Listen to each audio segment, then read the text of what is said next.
If you want to see a different kind of film study, check out my movie channel. I just posted a video talking about the movie Barbarian and why the twist works, so definitely make sure you check that out. The link is in the description below. And anyways, back to your regularly scheduled video. So can the Chargers outscore the Jacksonville Jaguars in what's shaping up to be one of the more exciting playoff matchups of the week? Well, let's talk about it. These teams have played before. They played very early on in the season, and Jacksonville crushed the Chargers. The Chargers' overall box score, their offensive box score for that game, a couple of interesting things to note. Herbert's stats weren't actually that bad in this one. He threw the ball 45 times, so you expect the bulk stats to look good. But even the efficiency it's below average, but it's not a disaster necessarily. The 1 touchdown to 1 interception isn't ideal, but it's not a disaster either. The running game was, Sony Michel was fine. Austin Eckler didn't do too much, but they barely ran the ball. This was they were trying to throw themselves back in it, which is the right strategy. Even if it didn't work out, it's still the right strategy. Receiving wise, you saw some interesting things there. Worth noting, Mike Williams did play in this game, but Keenan Allen did not, and that's definitely something very much worth noting.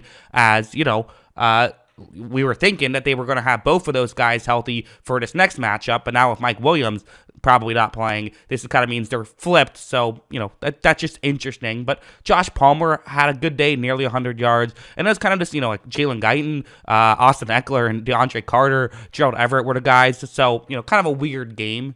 But now let's go over here. This is the Pro Football Focus grade for every single player who played for the Chargers offense in that game. If you took a snap, you're on this list. Guys at the top had the best grade. Guys at the bottom, the worst grade. You see, at the bottom, a couple offensive linemen make the list. In fact, you have 3 offensive linemen in the bottom 5 right there, so that's not ideal, although one of them is Storm Norton, who had just 28 snaps in that game. And also worth noting, at the top, Rashawn Slater is a guy who had their second best game, and best game out of guys who had significant snaps, as Jalen Guyton had just 16. However, Slater got hurt, and he is not going to be playing in this next playoff game, so that obviously is more concerning for this offensive line, and definitely could be a factor for Jacksonville. Herbert played well. That's something that's worth noting, as Herbert played solid at number 5, but it still wasn't his best game with a 62.9 grade. You usually expect better from him. It does feel like the X factor when you play the Chargers is no matter how banged up they seemingly always are, you still always have to worry about Herbert having one of those Herbert games where he just wills his team to a victory. Going over to the Jaguars defense, a couple guys worth noting. Josh Allen and actually Devin Lloyd had an amazing day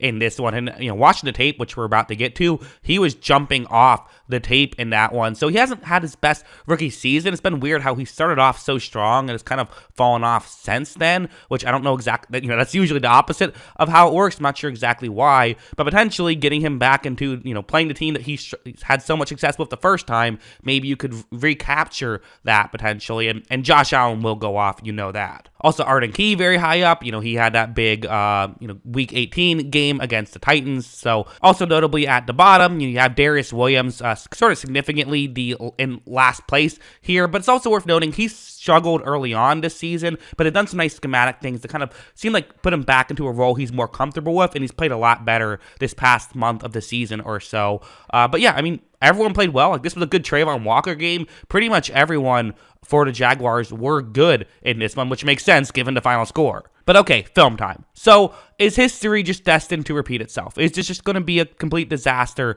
for the Chargers? Is that what's going to happen? Well, I don't know. I don't think so. At least in terms of I don't think they're doomed. And one thing that they just have is something like this, where the Jaguars, they like to play man coverage, what they like to do, and this is a cover 2 man. You have Jalen Guyton, who I have circled. Who cares, right? It's Jalen Guyton.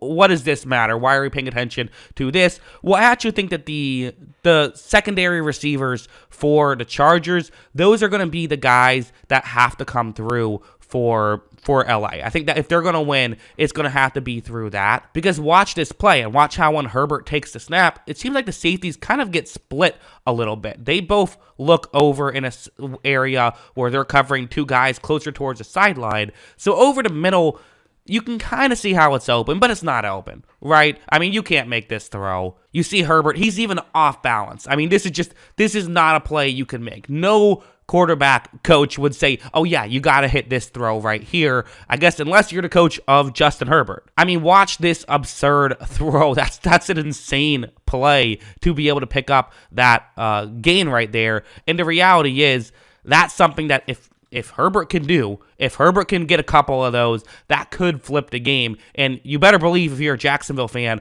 that has to concern you a little bit. That has to say, okay, yes, there's always the Herbert factor, and yes, we have to keep covering even if we're 60 yards down the field because he can do that. You also have stuff like this, which is something that I think that, again, if they're going to play a lot of man coverage, you can kind of run concepts like this where it's a cover one man play, and so you have an idea where, you get your eligible receiver who's lined up outside the numbers, kind of running closer towards the middle. You then have another player sort of run towards the outside, kind of, create some traffic. He can potentially get open. And what's going to make this work even better is, you notice I've circled kind of an unrelated Jacksonville player, right? Well, no, for some reason, Jacksonville is going to switch that guy onto the route closest towards the outside number. I don't know why, but watch what happens. Look at how when Herbert takes the snap, again, sorry, there's a lot of explanation going on there. I'll just show you and you can understand it better. You see how they're able to, get to be in position to where there's a throw that can be made right here as the Jacksonville player trying to cover him is just too close towards the middle. This is something they got a little lucky with, but also something you can sort of scheme your way into as well. Herbert's going to make this throw, and they are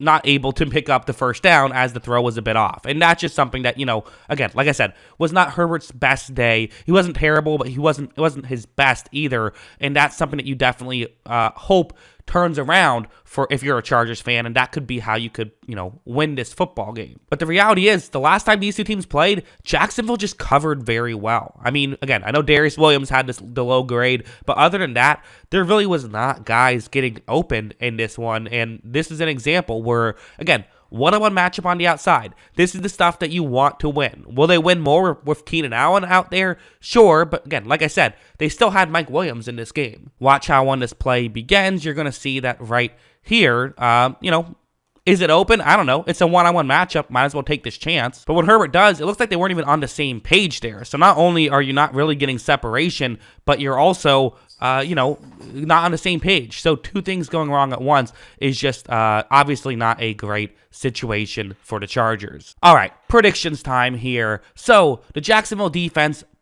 their points per drive given up on the season is 2.04, whereas the Chargers' offensive points per drive on the season is 2.09. So interestingly, two very similar scores there. In week 3, the Chargers scored just 10 points in 10 drives, which is 1 point per drive. So how much do I think they will score in the playoff game? Well, I think it'll be better. I do think it'll be better. I think that they won't just have the 1.0 points per drive, but I do think Jacksonville matches up nicely against them. I think that the way they like to play a lot of man coverage, I think can frustrate this Chargers team and can put them in a tough spot at times where Herbert has to play hero ball. I think he will successfully play hero ball at times. I think we will see a couple of really nice throws, but my final prediction is 1.7 points per drive, which would be 17 points in 10 drives, which is not terrible necessarily, but it's also, is it going to be enough to win a playoff game? My prediction is no. If you watched my Jaguars offense video, you can see why I